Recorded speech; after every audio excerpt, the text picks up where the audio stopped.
C'est quelque chose de très particulier de plus être anonyme. Et c'est une grande liberté, l'anonymat. On se rend pas compte, mais c'est la plus belle chose au monde.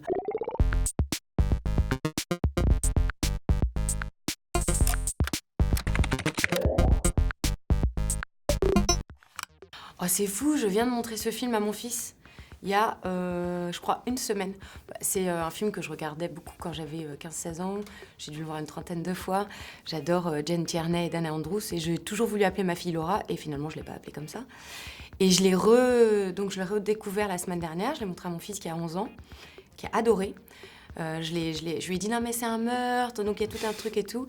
Et il a adoré, c'est un très beau film. C'est un film qui a été difficile à faire, je me souviens qu'il y a eu plusieurs réalisateurs sur... je crois qu'il y avait Mamounian, je crois, avant.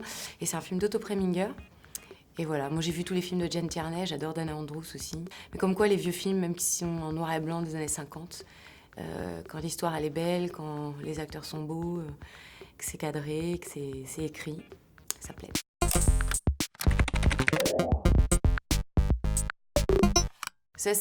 Ça rappelle plus que l'enfance, parce que l'enfance, moi, elle était parisienne finalement, mais ça rappelle mes origines, ma famille, mes voyages à Buenos Aires.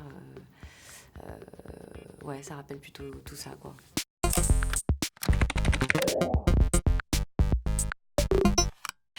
Alors, Derek contre Superman. Mais d'ailleurs, mon père a fait un film aussi, c'est pour ça qu'il y a le drapeau argentin. Mon père a fait un film qui s'appelle Superman contre les forces du ténèbre. Et Michel a fait un court-métrage, je crois, qui s'appelle Derek contre Superman, c'est ça ? Ouais. Que j'ai jamais vu, il l'a perdu, donc je l'ai pas ce truc-là. Donc c'était assez marrant, mon père et mon mec, oui, ils avaient un truc un peu comme ça en commun, dans un titre de film.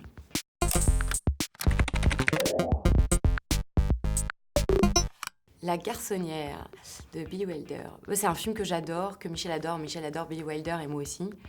Et là, vous voyez, par exemple, Shirley MacLaine, c'est l'actrice, je pense, une des actrices préférées de Michel. Elle représente tout ce que Michel aime chez les actrices. Et Jack Lemmon, c'est pareil, c'est vraiment l'acteur parfait, quoi.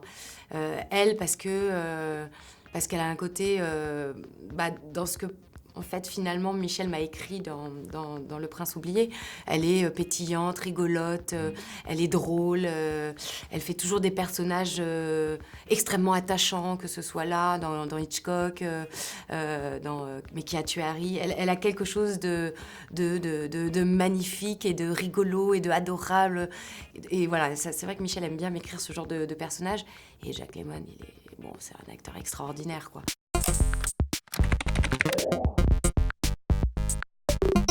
C'est un petit bijou.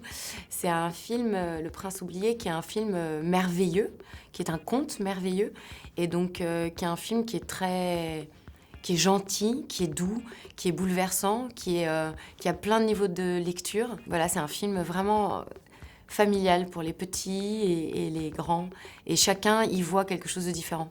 C'est un très beau film.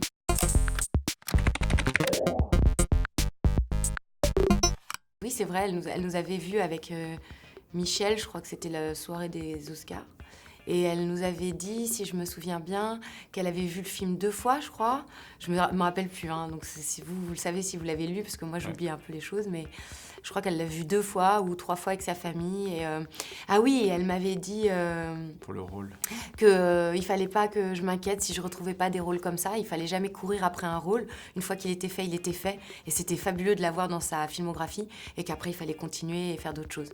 Et elle a eu raison. Et d'ailleurs, juste après, j'ai fait le film de Asghar Farhadi, qui était un rôle complètement à l'opposé, qui m'a valu un prix et qui m'a permis d'exister après The Artist. Parce que quand on a des rôles comme ça si forts, et je pense que c'est ça qu'elle voulait dire, c'est qu'il faut pas s'accrocher, quoi. Faut pas se dire, oh là là, j'aurais plus jamais de rôle comme ça. Au contraire, j'en aurais peut-être pas des comme ça, mais j'en aurais plein d'autres. Et j'ai été gâtée depuis.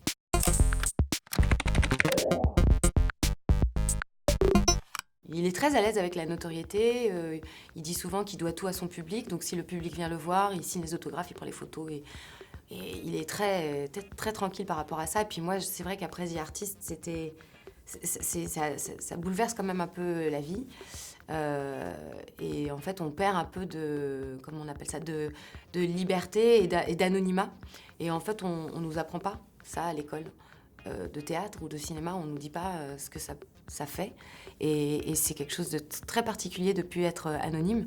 Et c'est une grande liberté, l'anonymat. On ne se rend pas compte, mais c'est la plus belle chose au monde. Et c'est vrai que les acteurs, quand on devient un peu connu, on l'a plus, ça.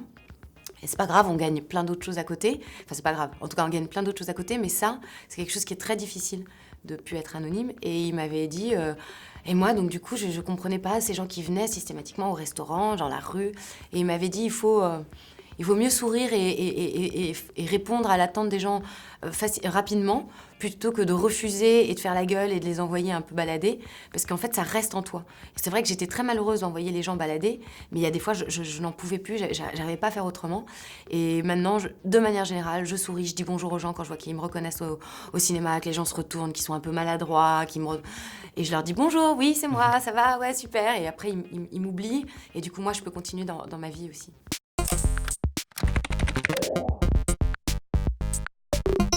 Ça, c'est un peu toute mon éducation, je dirais. Beaucoup de cinéma, beaucoup de littérature. Jack London, c'est un des premiers livres adultes que mon père nous a lus avec ma petite sœur. Et je ne sais plus lequel c'était, mais ça devait être Miguel, Chien des îles ou je ne sais pas quoi.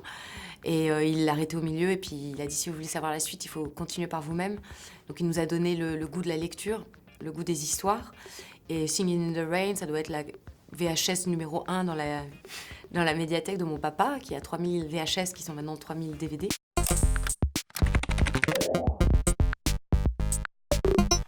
Et c'était le Caravage. C'est un tableau de Caravage, non? Ouais.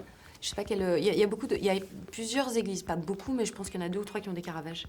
Et c'est un de mes peintres préférés. Sa vie est fascinante. Je crois que quelqu'un est en train de faire une adaptation au cinéma du Caravage. Je me demande s'il n'y a pas Louis Garrel dedans, d'ailleurs. Et il a une peinture incroyable. En plus, il peignait sur ses tableaux, il peignait devant, derrière les toiles. C'était presque... comme se servir un verre d'eau, quoi, pour lui. Enfin, j'extrapole, mais ce que je veux dire, c'est qu'il y a quelque chose de fascinant chez les gens quand ça a l'air tellement simple. C'est comme quand vous allez à l'opéra, vous voyez un ballet et un danseur étoile, il fait des pirouettes dans tous les sens et ça a l'air tellement simple. Et c'est là où ça devient beau et fascinant. Et c'est vrai qu'avec mes parents, on faisait tous les musées et que je continue à faire ça. Je trouve que c'est assez fabuleux. Et le Caravage est un peintre incroyable. Il avait une façon d'éclairer ses tableaux et les personnages de ses tableaux très particulière. Et on l'a beaucoup imité, mais je pense jamais égalé depuis. Merci beaucoup. Merci.